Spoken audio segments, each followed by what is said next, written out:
Today's video guys, pupunta tayo sa simbahan. Tara, samahan niyo ako muna, magsimba muna tayo. A few moments later. Ay upang ipakilala niya ang kanyang sarili sa atin. Kasi hindi natin makikilala ang Diyos kung hindi niya ialaw na makilala natin siya.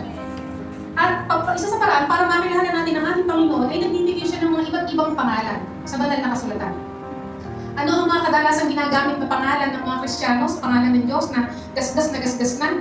Isa ay Jehovah Jireh. Ano ba ibig sabihin ng Jehovah Jireh? Kapag ka-akinsi pa lang ay wala ng pera at ang sweldo ay katapusan. Ano sabihin natin? Lord, you are my Jehovah Jireh. Ikaw ang Diyos na nagpo-provide.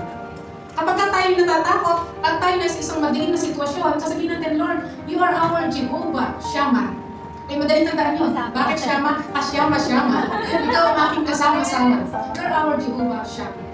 Ngayon sa umaga ito, ang pag-uusapan po natin at ang mensahe natin is next po. Isang pangalan ng Panginoon, Jehovah Rapha. Sabihin nga natin lahat, Jehovah Rapha. Ano ibig sabihin ng Jehovah Rapha? The God who heals. Ang Diyos na nagpapagaling. Maganda po ba na malaman natin na ang Diyos ay nagpapagaling? Amen. Hindi pwedeng sabihin ng bawat isang tao o sino man na sasabihin niya, hindi ko kailangan ng isang Jehovah Rapha. Bakit? Dadating sa kanyang buhay, sa ayaw at sa gusto niya, kakailanganin niya ng kagaling niya. Amen. So ang Diyos ay nagpakilala sa banal na kasulatan, I am your Jehovah Rapha. Next slide po. We live in a day where it seems like everyone finds themselves in need of healing at least some of the time. Lahat tayo kailangan natin ng healing. Anong klaseng healing? Physical, emotional, or spiritual. Next slide po. Kumisan, ito yung spiritual healing. Physical healing. Kailangan ba natin yun? Nagkakasakit tayo. Amen po ba? May nag-testimony dito kanina si sister. Nagkasakit siya. So meron siyang sakit na naramdaman sa kanyang katawan. Ngayon, hindi, minsan meron tayong physical diseases, pero meron tayong emotional diseases. May emotional sickness tayo. Meron nakasakit sa atin. Bakit sabi sa katabi mo, pinapatawad na kita? Minsan, pag nakakasakit pa sa'yo, sabi mo, tama po ba? Sabi nga din ng isang tao ay most. Ang pwedeng makasakit sa'yo ng todo, yung pinakamamahal mo. Kung pagsalitaan ka ng hindi maganda, ng isang tao hindi mo kilala, malilibog mo agad yun eh.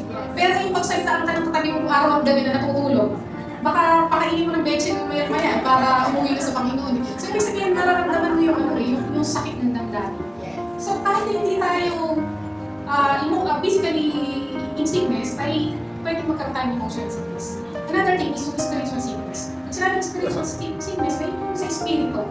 Nagkakaroon tayo minsan ng nanlulupay-pay tayo. Minsan dumadating sa puntong tinatanong natin ng Diyos. Pagkatapos na makainom, ito sabi ng Panginoon sa kanila. If you will listen carefully to the voice of the Lord your God and do what is right in His sight, obeying His commands and keeping all His decrees, then I will not make you suffer any of the diseases I sent from the Egyptians, for I am the Lord who heals you. Kung susundin yung aking mga utos, sabi ng Panginoon sa mga Israelita, hindi sasabitin ang mga sakit na ibinigay ko sa mga Egyptio, for I am the Lord who heals you. Next slide.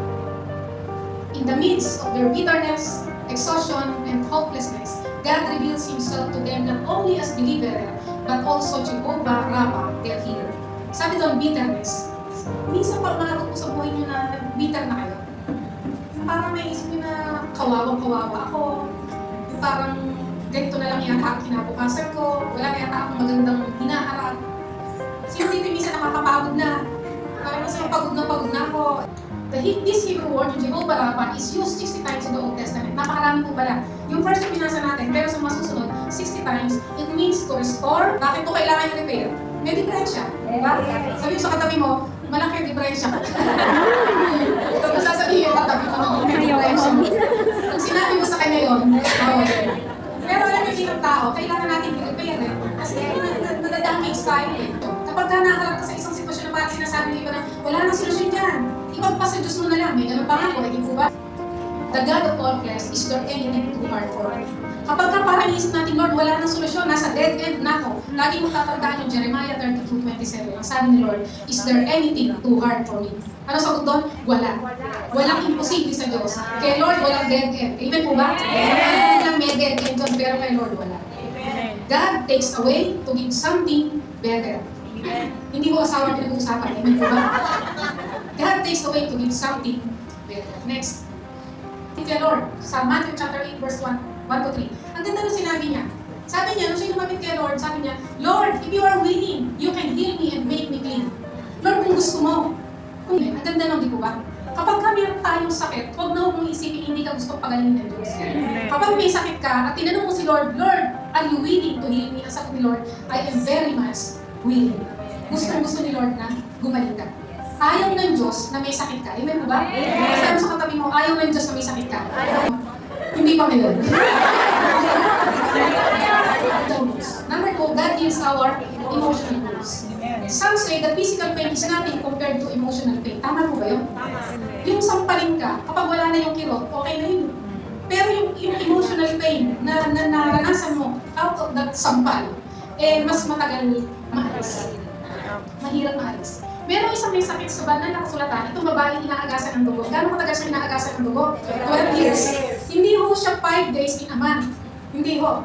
Ano yun? For 12 years, dire-diretso, inaagasan siya ng dugo. Ito ang problema sa batas nila. Kapag ka ikaw ay may ganyang sakit, outcasted ka. Hindi ka pwedeng sumama sa karamihan. Ihiwalay ka sa iyong asawa, ihiwalay ka sa iyong mga anak, nandun ka lang sa isang lugar. Gano'ng kalaking emotional pain ang mangyayari sa babae ito na 12 years na isolated siya. Alam mo, damit. Sasalatin ko lang, gagaling ako. Alam niyo po, nung dumaan si Yesu Cristo, sinalat ni laylayan ng damit. Naramdaman ni Lord. Sabi ng Panginoon, sino humipo sa laylayan ng aking damit? Sino humipo sa akin? Sabi ng mga disciples, Lord, siksikan ng mga tao, siyempre naman maraming makakalipo sa'yo. Sabi ni Lord, alam na hindi. Mayroong isang humipo sa akin dito na may pananampalataya. Kaya nung hinipo niya ako, lumabas yung kapangyarihan sa akin. Lumabas yung healing power sa akin. Nung hinipo niya yun, sabi gano'n, immediately. Sabihin nga ako natin lahat, immediately. Ibang klase, for 12 years, inaagasan ng dugo, anong klase healing? Immediately. The fountain of her blood was dried out and she felt in her body that she was healed of the affliction. Next po. Pag nila yung bubong, ihinubos nila yung isang kaibigan nilang paralitiko na may sakit. Nung ihinubos nila what was needed most. Sabihin nga natin lahat, what was needed most? Ano yung sabihin ng what was needed most? Healing. Ang isang tao gumaling man physically and emotionally, pero hindi gumaling ang kanyang next po. Kanya-kanya panong lang. But everyone whose sins are forgiven by God, pinatawad ng Diyos, though they also will physically die, go on living forever in His presence. Hindi ka man gumaling talaga ng totoo dito, pagdating sa piling ng Panginoon, forever ka na nandito. Napaka-emotional or spiritual. Next. Ligtas ka na. Tama mo ba? Alalahan